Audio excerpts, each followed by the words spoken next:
Assalamualaikum warahmatullahi wabarakatuh. Hai kawan-kawan dan rekan-rekan semuanya. Kembali lagi di YouTube channel Irfan Aceh. Di video kita kali ini yaitu sekarang kita sudah berada di Kota Langsa Aceh. Inilah suasana yang berada di Kota Langsa Aceh di malam hari, tepatnya di bulan Ramadan. Ini suasana Kota Langsa di malam hari di bulan Ramadan. Bisa kita lihat sini aktivitas itu banyak sekali orang-orang membeli yaitu barang-barang, mulai pakaian, alat-alat rumah tangga segala macam sini. Sangat ramai nih di malam hari ini. Suasana Kota Langsa, tepatnya daerah di kawasan Pekan Langsa, Kecamatan Langsa Kota Langsa ya, dekat dengan Pasar Langsa.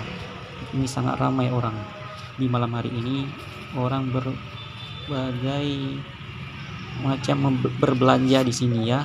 Kita di sini ada yang membeli celana, membeli alat rumah tangga ya, seperti pecah belah dan lain-lain sebagainya.